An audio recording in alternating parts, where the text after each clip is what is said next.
नमस्कार, मैं मनीषा और आप देख रहे हैं एमएस न्यूज हरियाणा। तो आज हम पहुंचे हैं असंध के सिटी पैलेस में, जहां पर कांग्रेस पार्टी के कार्यकर्ताओं की मासिक मीटिंग का आयोजन किया गया है, जिसमें मुख्य अतिथि असंध के विधायक शमशेर सिंह गोगी जी हैं। आइए जानते हैं अंदर की गतिविधियां। जय किसान धन्यवाद। जय किसान जय किसान।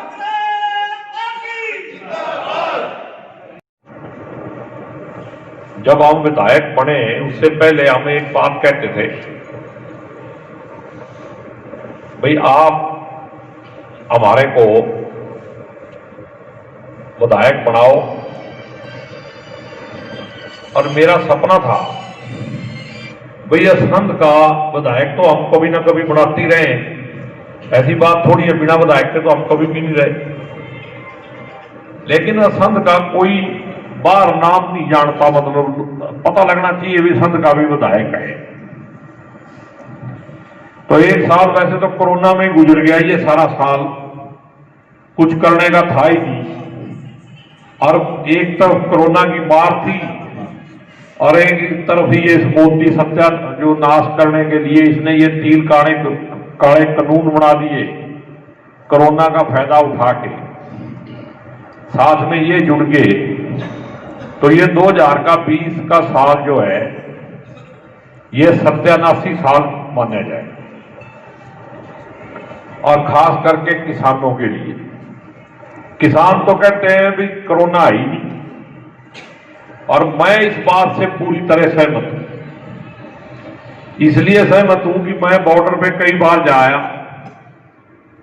और इस बार जब नए साल पे हम गए, हमारे पास अगर बैठना है तो ये मास्क उतार दो। पूरा कोरोना नहीं है, कोरोना होगा दिल्ली में जड़ा मोदी रहो है। सारा कोरोना हमने मोदी के बांट दिया, और ये बात भी सच्ची है। तो जिसके कोरोना हो रहा होगा उसके कुछ छटपटाहट भी होगी। सारी तकलीफ आज के दिन कहां है? अरे किसान तो ठंड में पड़े, संघर्ष में पड़े हैं, वो फिर भी खुश हैं, जिंदा दिली से जी रहे। और रो कौन रहे हैं? सिर्फ बीजेपी वाले और मोदी जी रो रहे। ये जो सोच रहे हैं भाई किसी भी तरीके से, और मोदी नहीं रो रहा। इस बीजेपी की जो हमारे हरियाणा की सरकार है, इसने सबसे माड़ा काम किया है। क्या काम किया है? भाई किसान जब दिल्ली की तरफ जा रहे थे तो कोई भी स्टेट ऐसी नहीं है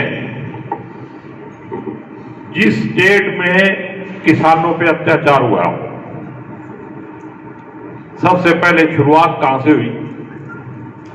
हरियाणा से। हरियाणा छोटी स्टेट जरूर है, लेकिन पूरे देश की राजनीति को दिशा देता है। उसके बाद जब यूपी का किसान तराई के एरिया में लखीमपुर खीरी, गोरखपुर तक, बहराइच तक ट्रैक्टर ट्राली लेके, पश्चिमी यूपी तो नजदीक थी, वहां का किसान तो तुरंत सुबह चला, शाम को पहुंच गया। और वो ट्रैक्टर से चले, रास्ते में जहां टोल प्लाजा आता पुलिस उनको वहां रोक लेती और वही ट्रैक्टरों की हवा निकाल देती। पुलिस वाले उनको तंग करते रहे। फिर एक दिन किसान नेता जो राकेश टिकैती हैं, उन्होंने गाजीपुर बॉर्डर जो है उसको दोनों तरफ से सील कर दिया। ना दिल्ली से कोई बाहर आ सकता है इस रोड से, और ना अंदर जा सकता है।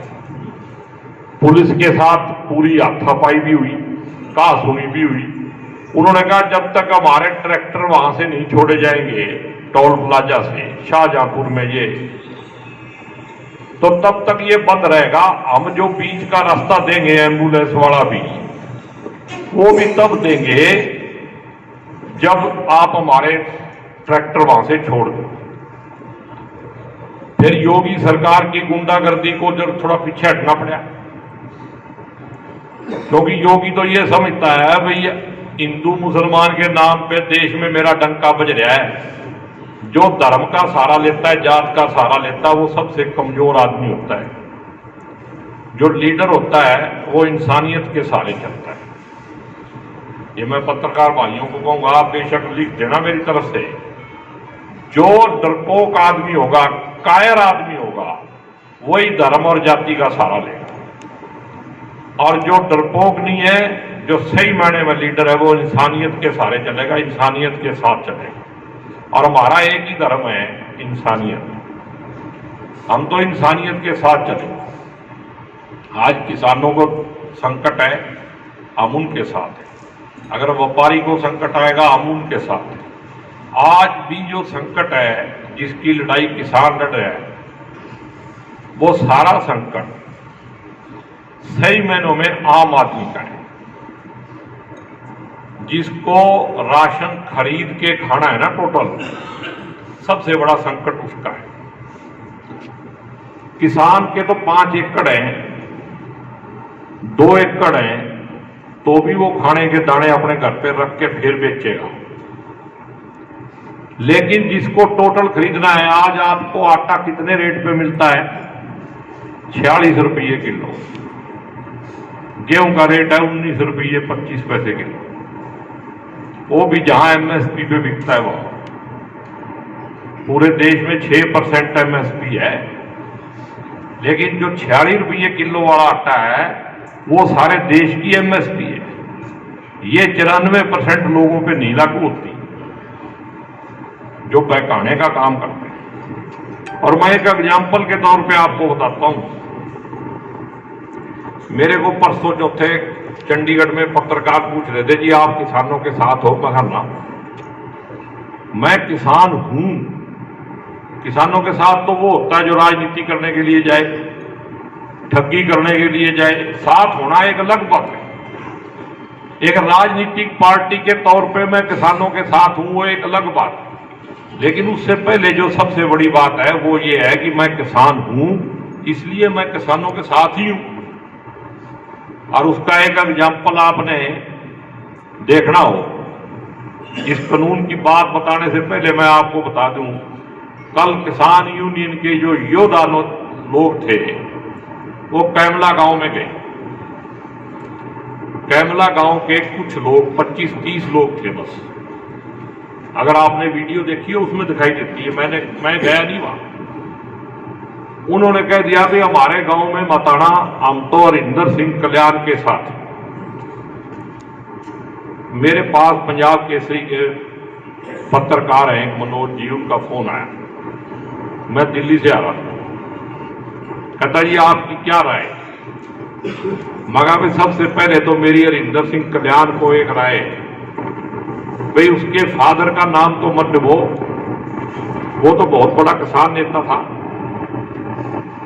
चौधरी देवी सिंह जो है, उन्होंने एमपी का इलेक्शन भी लड़ा, तो वो किसानों के नेता के तौर पे उसकी पहचान थी। और दूसरी बात यह है कि सरकार जो है किस घटिया तरीके से काम कर रही है कि भाई को भाई से लड़ाना चाहती है। किसानों ने बड़ा अच्छा फैसला किया। उन्होंने कहा भाई आप हमारे भाई हो, अगर थोड़ी देर के लिए आप नहीं भी हमारे से सहमत हो तो हम झगड़ा नहीं करेंगे, हम वापस चले जाएंगे। लेकिन रात में उस गांव के, जिस बरादरी का वो गांव था, इतने फोन उस गांव में चले गए कि उस गांव के लोगों ने सवेरे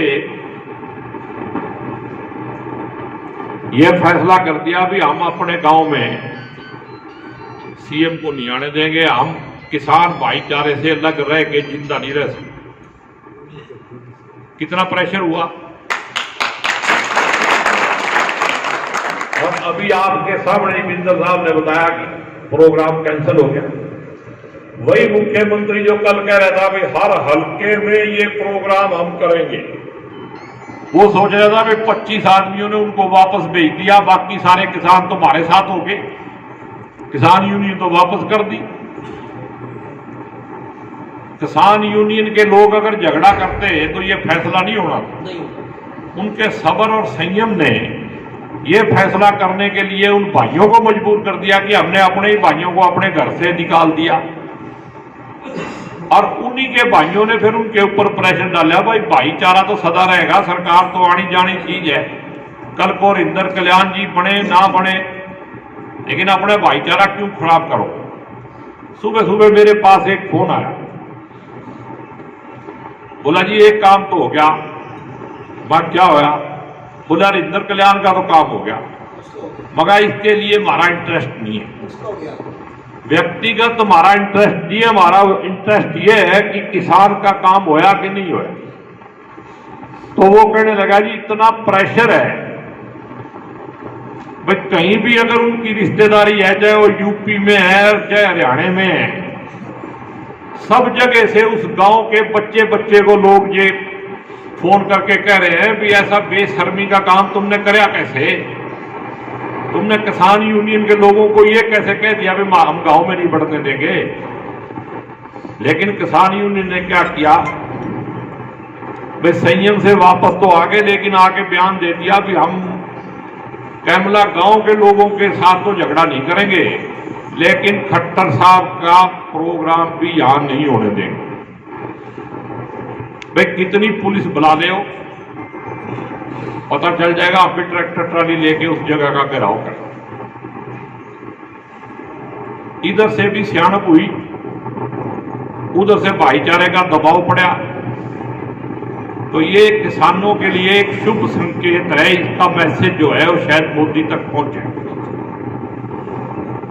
अब दूसरी बात बताता हूं आपको भी, ये कईयों को वहम है, वो इसको कोई कहता है, बीजेपी वालों का आजकल प्रचार चल रहा है भाई अगर ये कानून वापस ले लिए तो कल को कोई ये कह देगा भाई 370 भी वापस ले लो। ये जानबूझ के धार्मिक भावनाओं को भड़का के उसका फायदा लेना चाहते हैं, ऐसा कुछ नहीं है।